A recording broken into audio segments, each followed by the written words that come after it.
passado, eu comecei a primeira reflexão de uma série, porque quem já acompanha, quem já é da Lagoinha São Miguel Paulista, quem já conhece o pastor Rodrigo, eu gosto de pregar sempre em séries. Então existem temas que Deus ele vai ministrando ao nosso coração, e esses temas nós vamos procurando destrinchar. E a cada vez que o pastor Rodrigo sobe neste palco, então a ideia é falar um pouquinho mais daquilo que está relacionado àquele tema. E no domingo passado, na parte da manhã, eu iniciei a primeira reflexão sobre o título Dualidade, o nosso dilema. E eu quero dar continuidade agora à noite de novo. Nós falamos um pouquinho que a dualidade é algo que faz parte do ser humano. E nós abordamos e falamos sobre a dualidade pautada nos escritos de Paulo. Paulinho, quando escreve a sua carta aos Romanos, Paulo ele vai esboçar essa dualidade. E quando nós falamos de dualidade, nós estamos falando que existem duas naturezas coexistindo dentro de cada um de nós. E é justamente isso que Paulo ele vai demonstrar nas suas palavras quando ele escreve no capítulo de número 7 aos Romanos. Paulo, ele vai demonstrando a sua luta interna. Logo, nós conversamos um pouquinho sobre o ser humano ter duas essências. A essência imaterial, a essência material. Bem como também o ser humano possui duas naturezas. A natureza carnal, a natureza caída, a natureza pecaminosa, bem como a natureza espiritual que é antagônica à natureza carnal. E Paulo, quando fala da sua dualidade, ele demonstra isso em formato de guerra. Nas suas palavras, quando você vai lendo a narrativa, os escritos de Paulo, você vai percebendo que Paulo demonstra essa luta entre a natureza espiritual contra a natureza carnal, como se fosse um ringue, ao ponto de Paulinho esboçar: eu esmurro a minha carne. E claro que Paulo aqui não está falando no literal. Paulo não era um louco que andava por aí se jogando na parede, batendo a cabeça ou esmurrando a si mesmo. Não é esse tipo de esmurrar que Paulo está falando. Paulo está falando de uma guerra. Paulo, quando olha para si, quando olha para dentro de si, ele percebe que existem duas naturezas. Uma que está cumprindo a lei de Deus, a outra que está cumprindo a lei do pecado. A natureza espiritual que cumpre a lei de Deus, a natureza carnal que cumpre a lei do pecado. E aí então surge o dilema: quem vence essa guerra? E esta é a maior dificuldade do ser humano cristão, ao meu ver. Se estivéssemos conversando, você e eu no bate-papo, na sua casa, sentar, cafezinho do lado, um pãozinho francês, quem sabe, e você perguntasse para mim qual é a maior luta, a maior dificuldade de um cristão, eu diria para você: a dualidade. A dualidade é o maior problema do ser humano. E como é que nós podemos então definir dualidade? Eu disse domingo passado no culto da manhã que dualidade pode ser definida onde eu tenho a briga e a guerra de um coração orgulhoso e autossuficiente contra um coração humilde e dependente de Deus. Quem vence? Quem você alimentar mais. É por isso que Paulinho diz que vai esmurrar a carne. Porque a ideia é como se tivesse um ringue montado dentro dele. Ali tem um ringue dentro de Paulo, e há um ringue dentro de cada um de nós. Então quando Paulo diz: eu tenho que esmurrar a minha carne, Paulo está querendo dizer: eu tenho que nocautear essa natureza caída. Porque se eu não nocautear essa natureza caída, ela pode se levantar, se revoltar contra a minha natureza espiritual. Aí a minha natureza espiritual vai cair e vai para a lama. Então quem vence essa luta? Eu quero continuar agora à noite com os irmãos falando sobre a dualidade, porém partindo do pressuposto não mais de Paulo, mas indo agora para o Velho Testamento. E quando eu chego no Velho Testamento, eu encontro os escritos do escritor que escreveu um livro intitulado Samuel, mais especificamente 1 Samuel. E no livro de 1 Samuel eu encontro de modo prático dois grandes reis, onde eu vejo a prática da dualidade nesses dois grandes reis, a saber, Saul e Davi. Entretanto, quando eu olho para 1 Samuel, eu vejo que em 1 Samuel existem 3 personagens icônicos, 2 já citados, e acrescento o terceiro, o próprio profeta Samuel. E quando eu olho para esses 3 homens, eles são exemplos, arquétipos, tipos daquilo que você e eu podemos e devemos fazer, ou daquilo que você e eu não podemos e não devemos fazer. Como devemos agir em determinadas circunstâncias da vida. Logo, Samuel, Saul e Davi são arquétipos, tipos, exemplos, modelos que devemos seguir. Como, por exemplo, quando eu olho para Samuel, quem é Samuel? Samuel, ele é a expressão humana da voz de Deus ambulante. Repito, quem é Samuel? Samuel é a expressão humana da voz de Deus ambulante. Se chegasse alguém em Israel para consultar o Deus de Israel, também conhecido pelos antigos como Deus dos montes, porque Deus de Israel aparecia nos montes, Moisés, Elias. Então nós temos aí uma tradição de Deus manifestar a sua teofania, o seu poder, a sua glória em montes. Então Deus de Israel era conhecido como Deus dos montes. Chegou lá alguém, um turista, eu quero saber um pouco mais desse Deus, com quem eu posso falar. A voz de Deus está andando do outro lado da rua. A voz de Deus está andando? Sim. A voz de Deus está andando do outro lado da rua. Como é que é o nome dessa voz de Deus? Profeta Samuel. Ele é a expressão humana, a personificação da voz de Deus ambulante. Ele não falava somente, ele era a referência, a voz de Deus.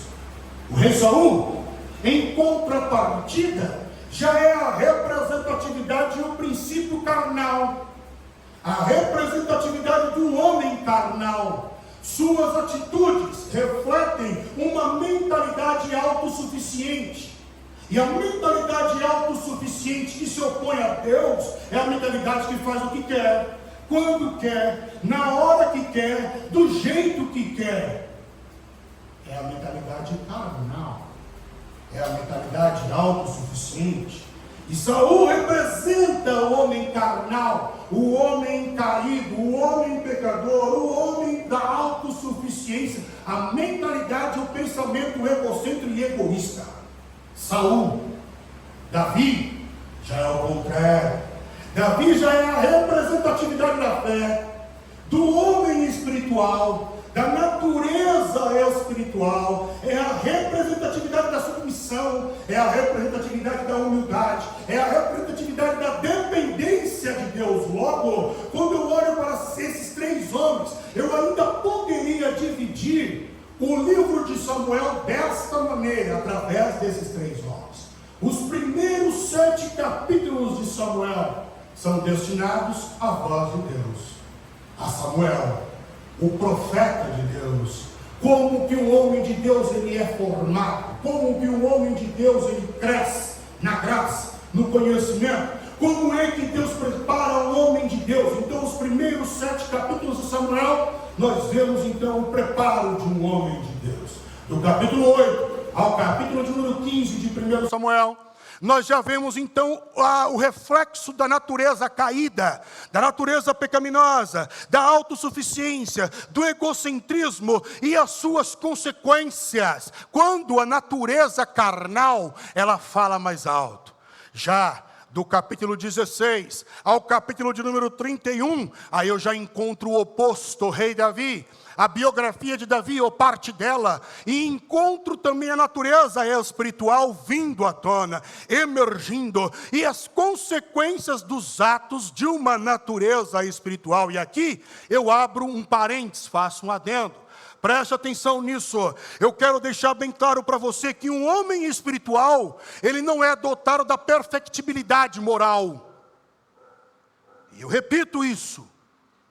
Um homem espiritual não é dotado da perfectibilidade moral. Em outras palavras, o que eu quero dizer é que Davi, sendo um homem espiritual, ele não era perfeito na condição de perfeição que você e eu conhecemos.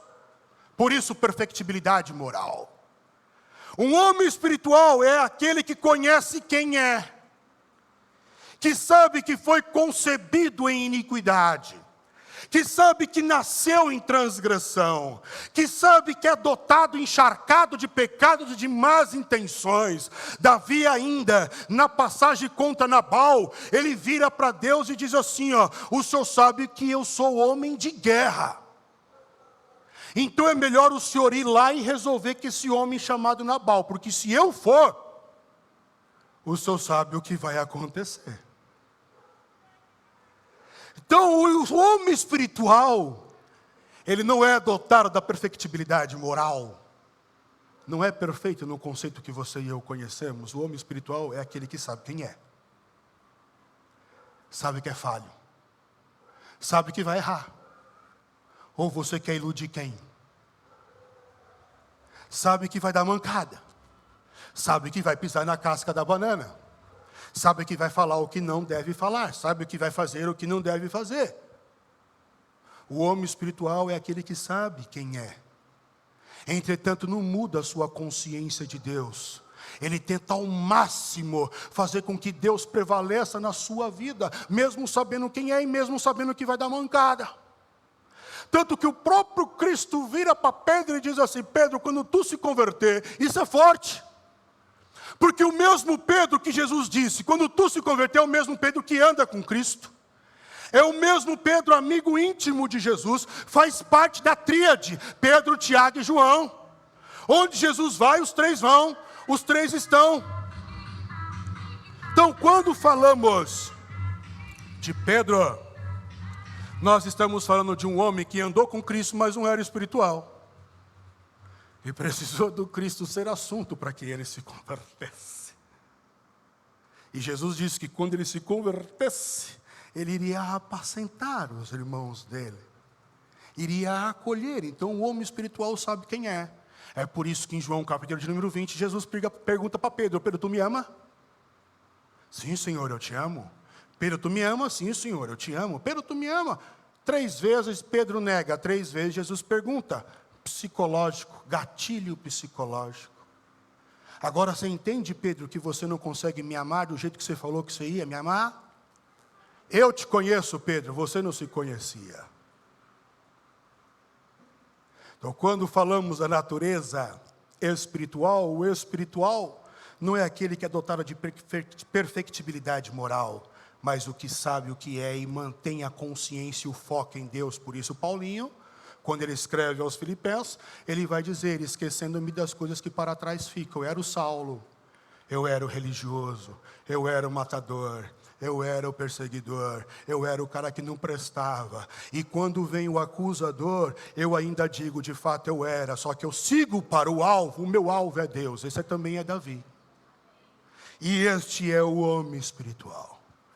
E em cima de todas essas realidades e verdades que estou falando sobre o livro de Samuel, o que me chama a atenção ainda é justamente o fato que esse livro, ele me revela o cuidado com que se pede a importância do não. Repito, por que o livro de Samuel, ele é bom e propício para falarmos sobre a dualidade? Porque ele também me revela o cuidado com o que se pede e a importância do não. Porque quando eu olho para 1 Samuel, capítulo de número 8, verso de número 4, nós encontramos um pedido. E então os anciãos, diz a Bíblia Sagrada, verso de número 4 de 1 Samuel 8. Os anciãos de Israel, eles chegam em Samuel e dizem assim, Samuel, você está velho, você está avançado em idade, não tem muito tempo para você, Samuel. E tem mais, Samuel. Os seus filhos não estão seguindo os teus passos. Os seus filhos não estão querendo ser pastor. Afinal de contas, você colocou ele para fazer engenharia, medicina. E os moleques não querem nada com a igreja. Os moleques estão seguindo outros caminhos, outras rotas. E você então está sozinho, Samuel. Samuel, nós estamos aqui e pedimos essa reunião extraordinária, porque nós queremos, Samuel, que você coloque um rei sobre nós, para nos julgar, assim como é em todas as outras nações. E a priori, esse pedido não é nocivo.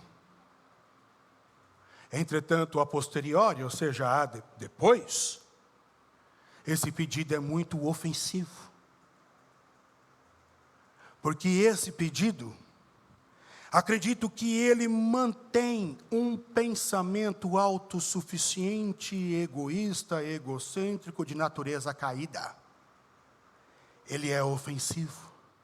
Porque se eu tentasse transliterar o que eles estão dizendo, substituindo palavras, eu acredito que esses anciãos estão dizendo assim: Samuel, você está velho, e os seus filhos não estão seguindo os teus passos, não querem ser pastor como você, não querem ser sacerdotes como você. Então agora nós estamos fazendo essa reunião, Samuel, porque nós não queremos mais a mentalidade de Deus pairando sobre o clima de Israel. Nós não queremos mais a vontade de Deus imperando sobre Israel. Nós não queremos mais os planos de Deus para que nós venhamos a seguir. Nós não queremos mais com que o nome de Deus seja o primordial. O que nós queremos, Samuel, é que o homem governe o homem e a carne governa a carne. Então o pedido dos anciãos, para mim, ele soa ofensivo. É de natureza caída. É de natureza pecaminosa. E isso para mim é tão verdade, que quando a gente desce um pouquinho os versículos, e chegamos no versículo de número 7, de 1 Samuel 8, nós vamos ver que Deus chama Samuel, e Deus fala para Samuel assim: Samuel. É como se Deus olhasse para Samuel e percebesse que Samuel sentiu a dor de Deus. E esta é a beleza do profetismo. É por isso que eu critico mesmo determinados títulos em nossa era, em nosso período. É o apóstolo, é o bispo, é o profeta. Porque quando eu olho para o profeta na Bíblia, o profetismo bíblico, o profeta sentiu o que Deus sente. É diferente do glamour e do status e dos influencers que temos em nossos dias. O profeta de Deus sente o que Deus sente. O profeta de Deus, como Isaías, por exemplo, Deus falou para ele: anda pelado na rua. Foi Deus mesmo, está escrito isso aí? Tá, vai ler a Bíblia. Deus virou para Isaías e fala: você vai andar pelado, nu. Qual é a lição que Deus quer mostrar para o profeta? Você está vendo aí, profeta, como é que é ser envergonhado, como é que é viver com vergonha, como é que é as pessoas olhar para você torto, como é se sentir nu. É assim que eu me sinto concernente a Israel. É por isso que ele manda o outro ir casar como uma prostituta.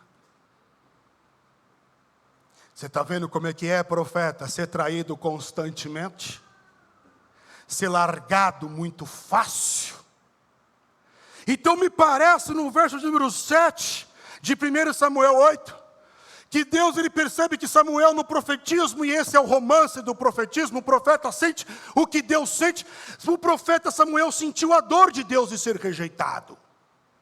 Aí então no verso de número 7, verso de número 8, Deus diz para Samuel: Samuel, faz o seguinte, faz tudo o que eles estão pedindo, Samuel. Porque não rejeitaram você não, Samuel. Rejeitaram a mim, para que eu não governe mais sobre eles. Então faz tudo. Tudo o que eles estão pedindo. O grande problema, querido, o grande problema é que essa oração, sim, ela mostra, né, esse pedido dos anciãos mostra a natureza caída, uma oração ofensiva, imoral, da natureza caída, da natureza pecaminosa, carnal. Mas o que me chama a atenção é que Deus resolve dizer sim para esse pedido. E aqui para mim é o X da questão, e aqui para mim está o problema. Porque eu e você, assim como Israel, somos filhos tão quanto. somos justificados tão quanto. Entretanto, eu e você, nós insistimos em orações e pedidos a Deus, e chega uma hora que Deus, Ele resolve dizer sim,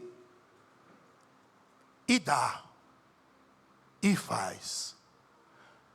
E o problema está que alguém algum dia, em algum lugar, em alguma hora disse que cuidado com o que você pede, porque possa ser que você recebe. E de tanto pedir e de tanto insistir, Deus na condição de Pai, Ele resolve dar, e é aí que infelizmente começam-se os problemas. Porque aquilo que Deus disse sim, não era o que Deus de fato queria fazer. Mas na condição de Pai e de insistência, Ele resolveu dar. Como por exemplo, o pai deu a herança ao filho pródigo. O pai deu, sabendo que o filho pródigo não iria aproveitar, não iria administrar, sabia que ele teria problemas, mesmo assim o pai resolveu dar.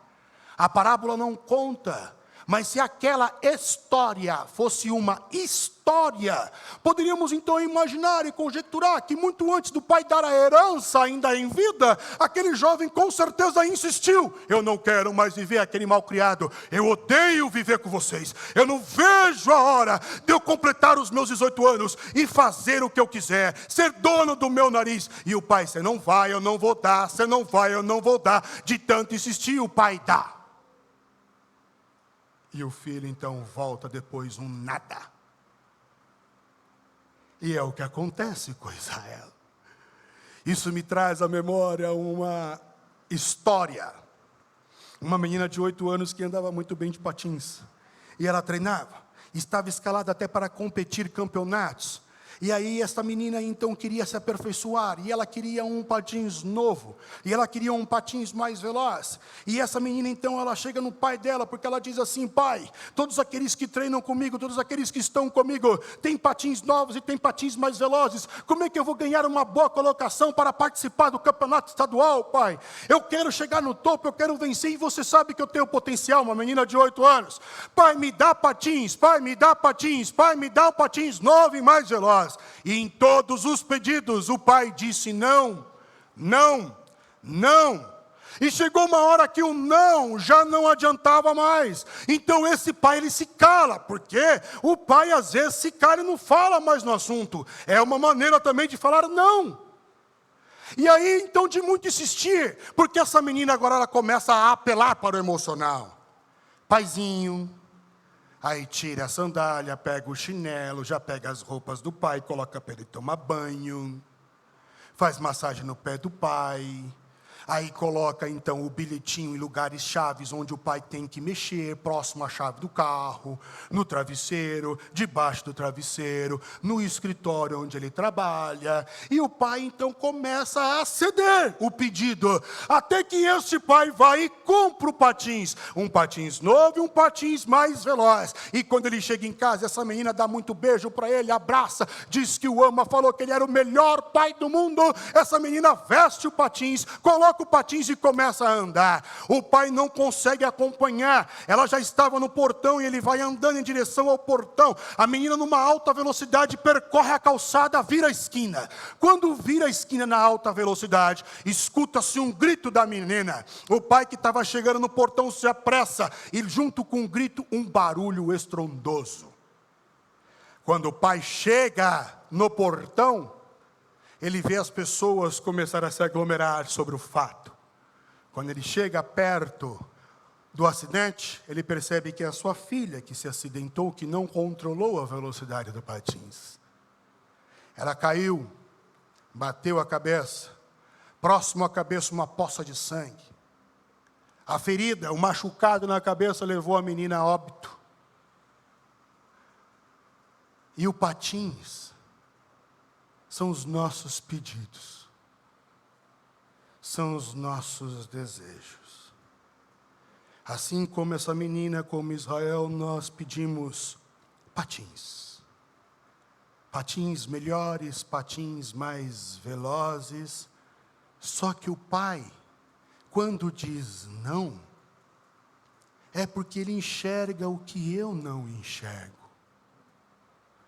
O grande problema da nossa era é que nós temos crentes mimados, e eu culpo as campanhas por aí afora, eu culpo mesmo as campanhas por aí afora.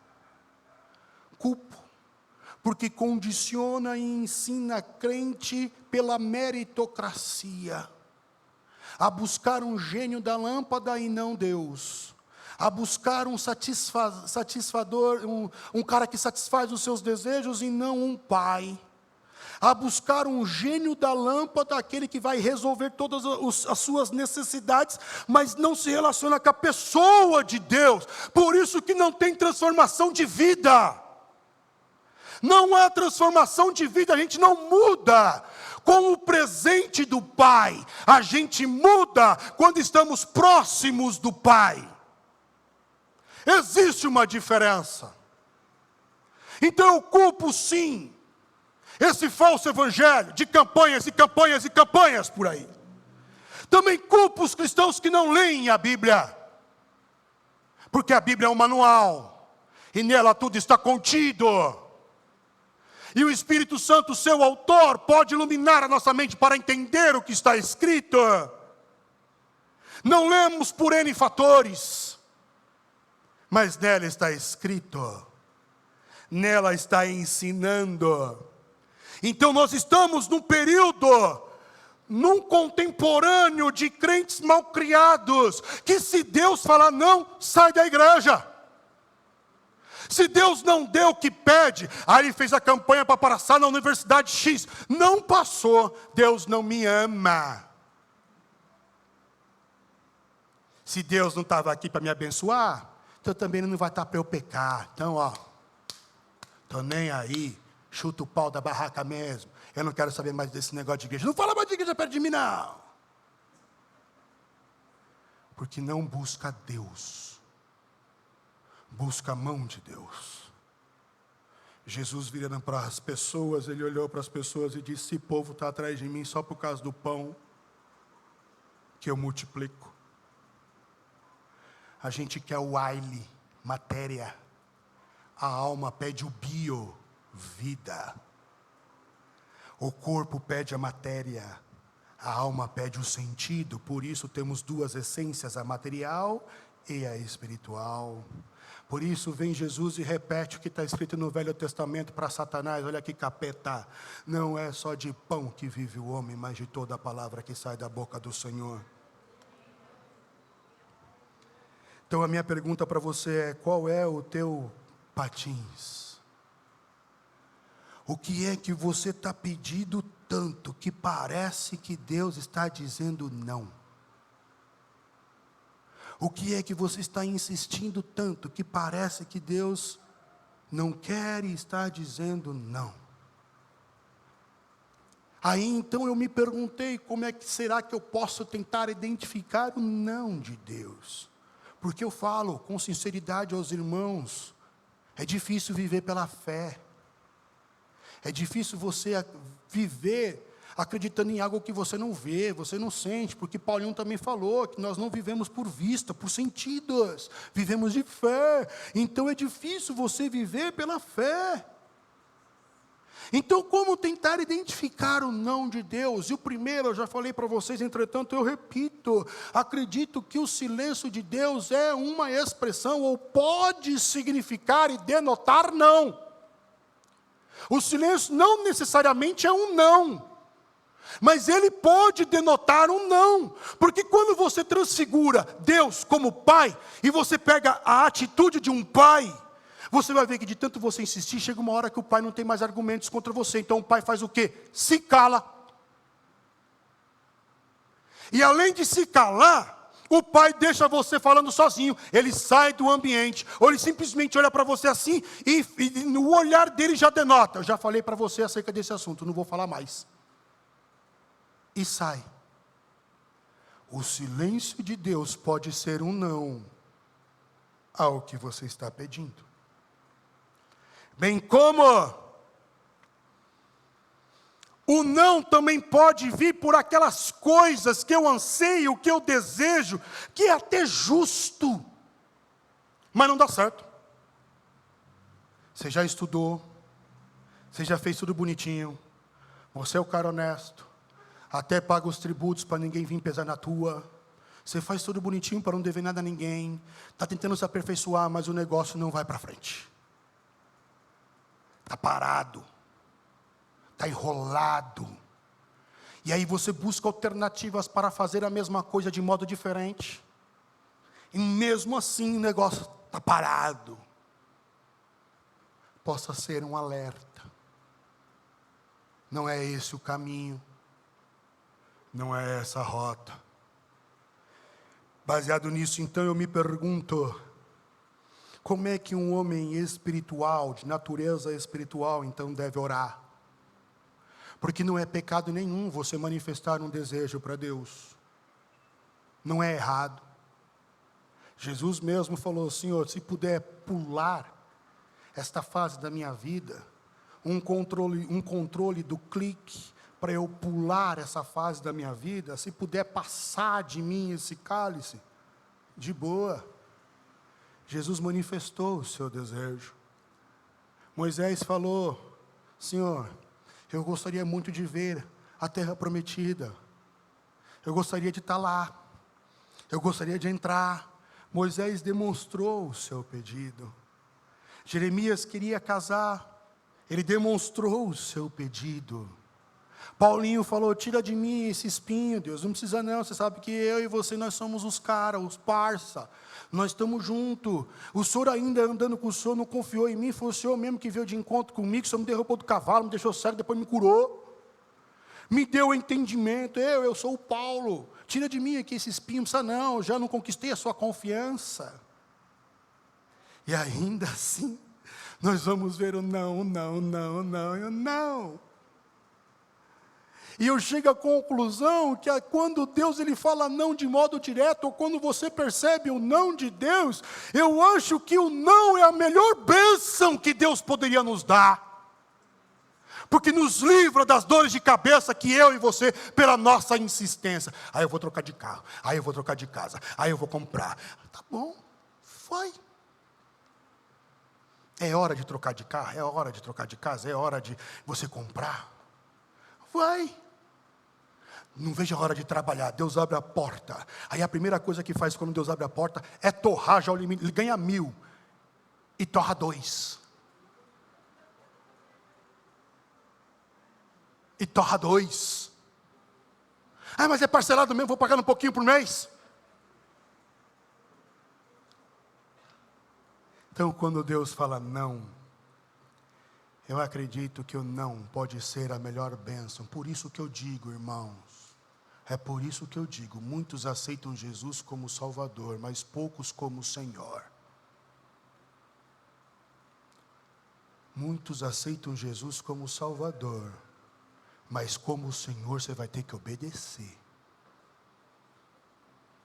E ninguém quer.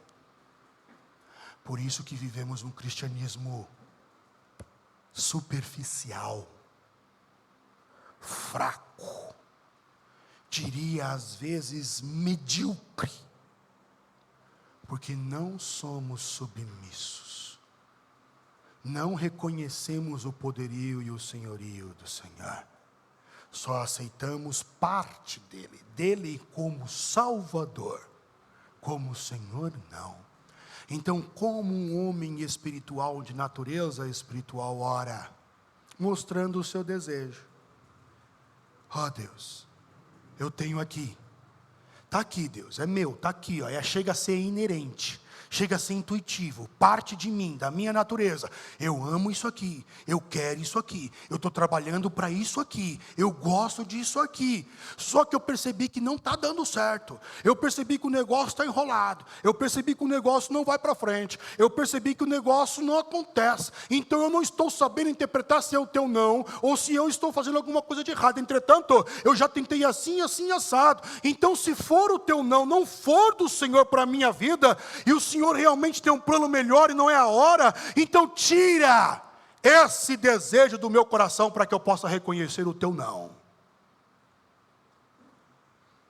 É por isso que Paulinho, ele diz: todo o conhecimento que eu tenho, filosófico da cultura grega, constitucional da cultura romana, e até mesmo farisaico da cultura hebraica, tudo que eu sou, esse cara elitizado da academia, do grande conhecimento, eu considero tudo isso aqui como refúgio, porque eu não vou conquistar todo mundo com o meu conhecimento, eu conquisto as pessoas pela loucura da salvação. A cruz de Cristo. Tenho desejo, mas submete ao Pai, tira isso de mim. Então eu oro para que você e eu possamos perceber o não de Deus. Não só oro para que você e eu percebamos o não, mas eu oro para que você e eu aceitemos o não de Deus.